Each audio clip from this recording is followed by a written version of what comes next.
सुप्रभात बेटा। कक्षा 6 में आपका स्वागत है।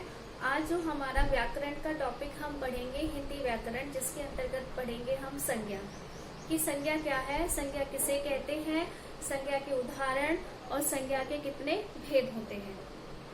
संज्ञा क्या है बेटा? किसी भी व्यक्ति, वस्तु, स्थान आदि के जो नाम होते हैं हम उसे क्या कहते हैं? संज्ञा कहते हैं। हम रोजमर्रा अनेक व्यक्तियों से मिलते हैं, बहुत सारी जगह हम लोग भी घूमने जाते हैं। हम एक अलवर शहर में रहते हैं, इस अलवर में भी बहुत सारे लोग घूमने के लिए आते हैं। हम भी बाहर घूमने जाते हैं, अलग अलग स्थानों पर हम घूमते हैं, बहुत से लोगों से हम मिलते हैं, अलग अलग लोगों से मिलते हैं, उनके अलग अलग नाम होते हैं। हम अनेक वस्तुओं का यूज करते हैं दिन प्रतिदिन, है ना। कूलर है, पंखा है, टेबल है, मेज है, जैसे व्हाइट बोर्ड है, ये मार्कर है, ये जो सभी चीजें होती हैं, ये सभी चीजें मिलकर एक संज्ञा को बनाती है। ठीक है, तो संज्ञा की जो परिभाषा हुई वो क्या हो जाती है कि संज्ञा हमारा जैसे क्वेश्चन बनता है कि संज्ञा किसे कहते हैं, है ना। तो उसका आंसर क्या आता है कि किसी भी व्यक्ति, स्थान, वस्तु, भाव आदि का जो हमें ज्ञान दे, आदि के बारे में जो हमें जानकारी दे, आदि का जो हमें बोध कराए, हम उसे क्या कहते हैं? संज्ञा कहते हैं। ठीक है, अब हमने यहाँ एक डेफिनेशन लिखनी है कि संज्ञा की परिभाषा दीजिए, या संज्ञा किसे कहते हैं, ये डेफिनेशन हमें लिखनी है।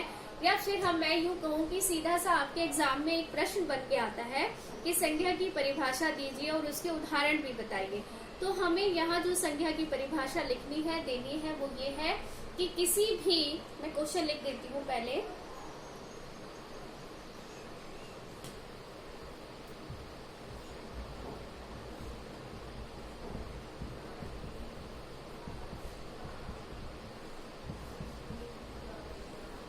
यहाँ है संज्ञा की परिभाषा कि संज्ञा किसे कहते हैं, है ना।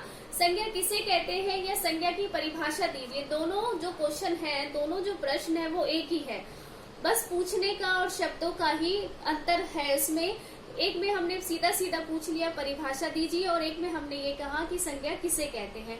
आंसर दोनों का एक ही है, रटिए नहीं, आप समझिए उसे कि सीधा सा हमने कहा किसी भी व्यक्ति, वस्तु, स्थान, भाव आदि को हम क्या कहते हैं? संज्ञा कहते हैं।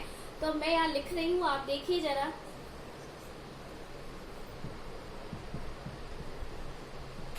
किसी प्राणी, वस्तु, किसी प्राणी, वस्तु, स्थान या भाव का बोध का मतलब होता है ज्ञान। बोध का मतलब होता है ज्ञान। ठीक है, किसी प्राणी, वस्तु, स्थान या भाव का बोध यानी ज्ञान कराने वाले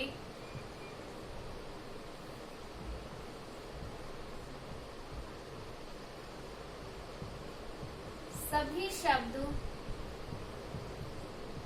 संज्ञा कहलाते हैं, या सभी शब्दों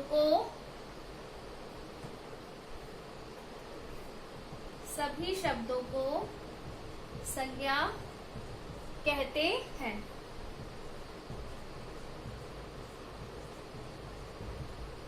ठीक है, जैसे हम इसके उदाहरण ले सकते हैं।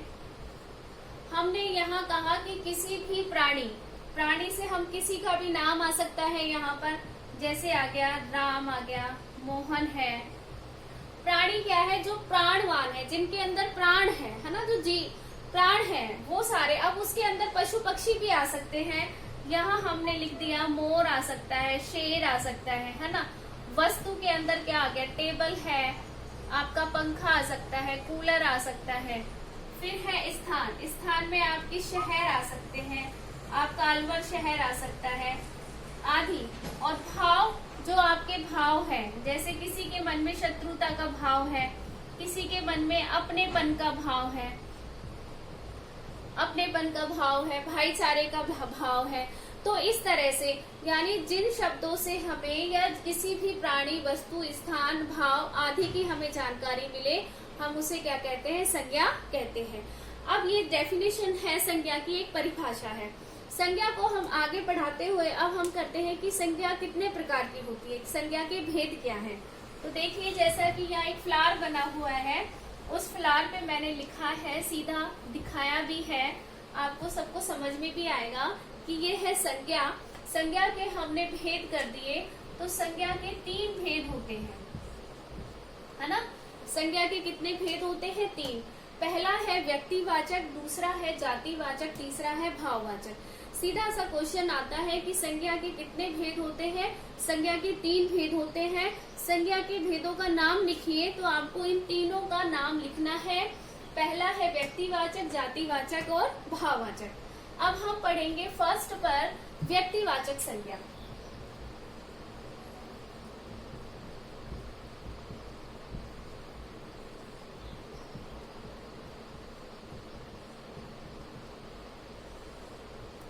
हम पढ़ेंगे व्यक्तिवाचक संज्ञा। व्यक्तिवाचक संज्ञा, देखो व्यक्तिवाचक यानी जो किसी एक व्यक्ति के बारे में बात करे, है ना। यहाँ हमें एक व्यक्ति, एक स्थान, जगह, नाम, हमें एक निश्चित व्यक्ति के बारे में बात करनी है, हमें किसी एक निश्चित स्थान के बारे में, किसी एक निश्चित वस्तु के बारे में बात करनी है, तो वो सब कहलाते हैं व्यक्तिवाचक संज्ञा। यहाँ हम सभी को साथ लेके नहीं चलेंगे, यहाँ सिर्फ हमें जिसके बारे में बात करनी है, किसी भी व्यक्ति विशेष के बारे में बताना है, स्थान विशेष के बारे में हमें बात करनी है, या व्यक्ति विशेष के बारे में या वस्तु विशेष के बारे में हमें कहना है, तो वो सभी चीजें आती हैं व्यक्तिवाचक संज्ञा में। व्यक्तिवाचक संज्ञा विशेष है, विशेष यानी हमें एक पर्टिकुलर किसी एक निश्चित स्थान, निश्चित व्यक्ति और एक किसी निश्चित वस्तु के बारे में बात करनी है, तो वो कहलाता है व्यक्तिवाचक संज्ञा। देखिए संज्ञा में हम 3 चीजें पढ़ते आए हैं। पहला हम पढ़ रहे हैं व्यक्ति, फिर आ जाता है स्थान और फिर आती है वस्तु। ठीक है, अब ये वस्तु और व्यक्ति, स्थान, ये तो हमने संज्ञा में पढ़ाई है कि संज्ञा कहते हैं। अब व्यक्तिवाचक क्या होगी? जब हम किसी व्यक्ति विशेष के बारे में पढ़ेंगे, ठीक है, स्थान विशेष के बारे में बात करेंगे और किसी वस्तु विशेष के बारे में बात करेंगे। जब हम विशेष के बारे में बात करेंगे, एक निश्चितता के बारे में बात करेंगे, तो वो व्यक्तिवाचक संज्ञा कहलाती है। जैसे व्यक्ति विशेष, मैं यहाँ कहूँ राम, मैंने कहा नेहा, ठीक है, तो यहाँ मैं उस राम और नेहा यानी वो व्यक्ति विशेष है, मैं सिर्फ राम के बारे में ही आपसे बात कर रही हूँ, करना चाहती हूँ, ठीक है। मैं नेहा के बारे में आपसे बात कर रही हूँ, मैं और किसी के बारे में बात नहीं कर रही। तो यहाँ कहने का मतलब क्या है कि मैं व्यक्ति विशेष, है ना, मैं किसी एक निश्चित व्यक्ति के बारे में आपसे बात कर रही हूँ। दूसरा है स्थान विशेष। यदि मैं यहाँ लिखती हूँ अलवर, तो ये एक अलवर के बारे में बात होगी आपसे, ठीक है। वस्तु विशेष के अंतर्गत मैं किसी भी वस्तु के बारे में आपसे, मान लो मैंने यहाँ सिर्फ सेब लिख दिया या आम लिख दिया, तो मैं इसके बारे में आपसे बात कर रही हूँ, सेब के बारे में, आम के बारे में, ये भी तो वस्तु ही है। मैं एक पंखे का नाम मैंने ले दिया कि मैं टेबल फैन के बारे में बात कर रही हूँ, तो मैं सिर्फ उसके बारे में बात कर रही हूँ, ठीक है।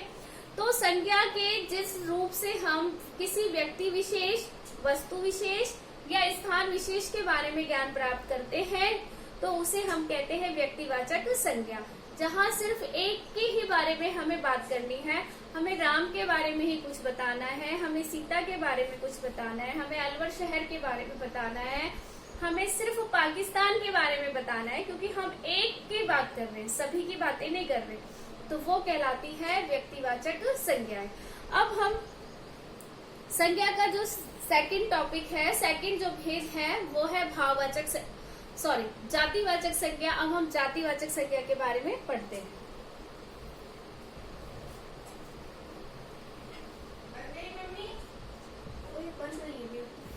आवाज नहीं।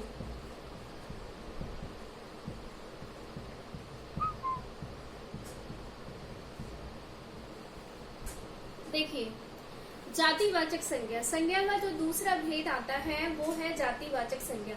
जाति जैसे देखो नाम से ही अभिव्यक्त होता है कि जो एक जाति के बारे में हमें जानकारी दे।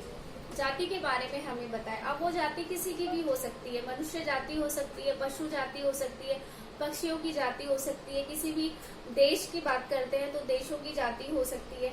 तो जातिवाचक संज्ञा क्या है? जो किसी भी व्यक्ति, वस्तु, स्थान आदि की हमें संपूर्ण जाति के बारे में ज्ञान प्राप्त कराए, संपूर्ण जाति के बारे में हमें बोध कराए, उसे हम कहते हैं जातिवाचक संज्ञा।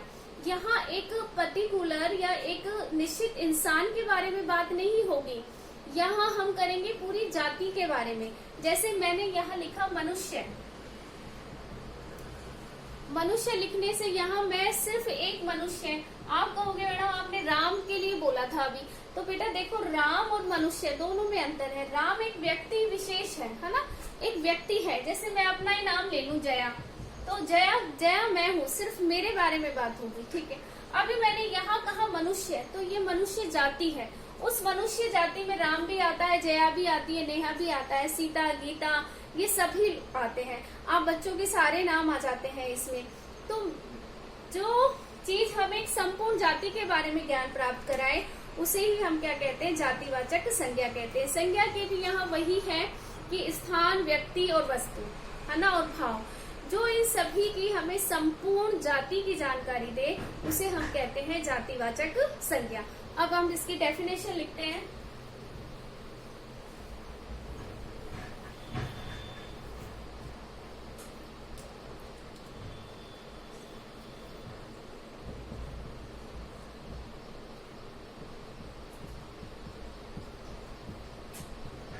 देखिए, जिन संज्ञा शब्दों से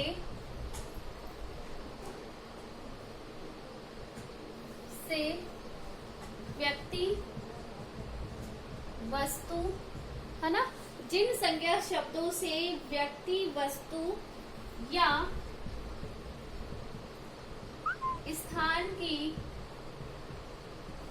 संपूर्ण जाति का बोध हो, उसे जातिवाचक संज्ञा कहते हैं। ठीक है, यानी जिन संज्ञा शब्दों से व्यक्ति, वस्तु या स्थान की संपूर्ण जाति का बोध हो, उसे हम जातिवाचक संज्ञा कहते हैं। उदाहरण के लिए यहाँ लिखती हूं मैं देश, तो जो देश है ये संपूर्ण देशों की एक जाति है। अब वो देश में भारत आ सकता है ना, श्रीलंका आ गया, इसके बाद अब अमेरिका आ गया, अमेरिका भी एक देश है, ईरान है, इराक है, पाकिस्तान है, ये सारे क्या है? एक देश है, ठीक है। लेकिन इन देश की एक जाति क्या है? देश है, क्योंकि देश के अंदर ये सारे देश आ गए।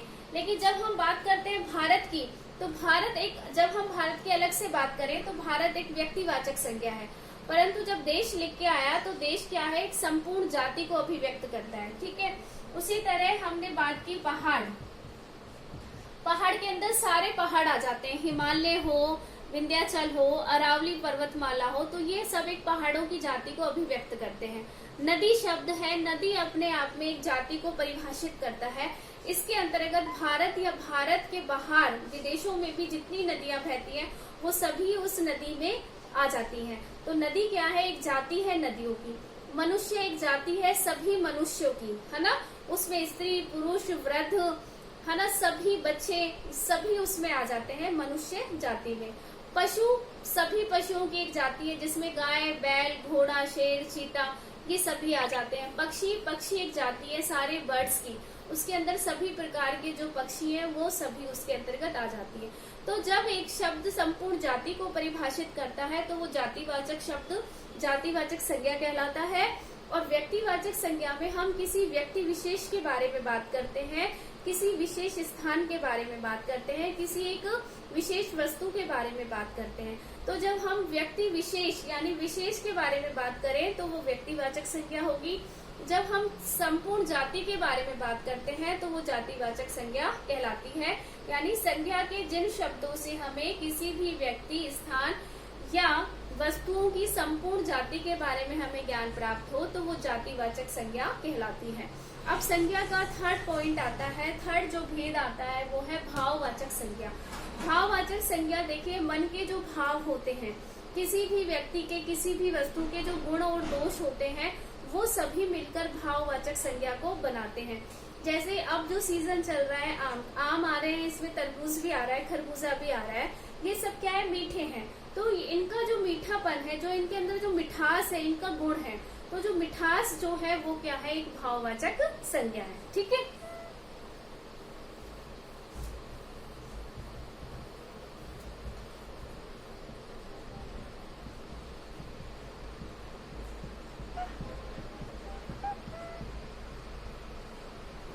भाववाचक संज्ञा,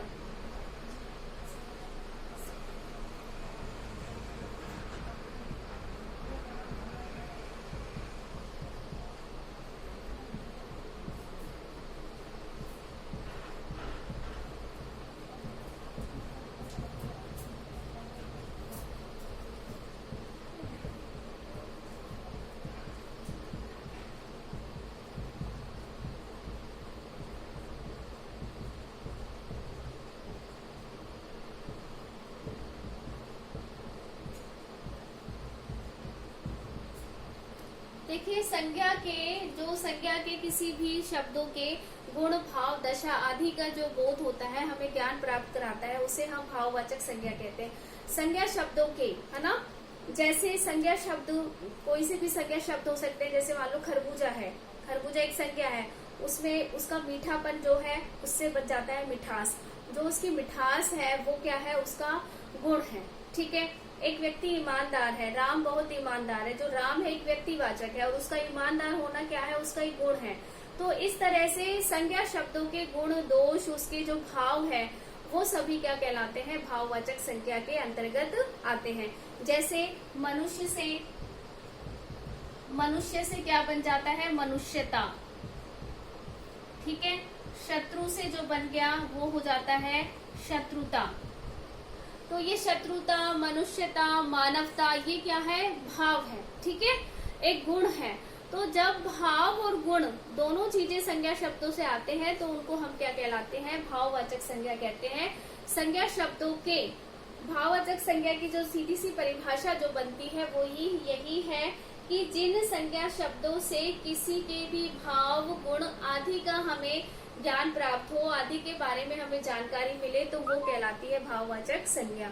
तो आज हमने जो पढ़ा, संज्ञा के तीनों भेद पढ़े, संज्ञा की परिभाषा पढ़ी, और व्यक्तिवाचक और जातिवाचक जो संज्ञा है उसमें एक तरह से अंतर भी किया कि जो समूह को यानी किसी जाति को अभिव्यक्त करे वो जातिवाचक संज्ञा है, और जो किसी व्यक्ति विशेष के बारे में बताए वो एक व्यक्तिवाचक संज्ञा कहलाती है।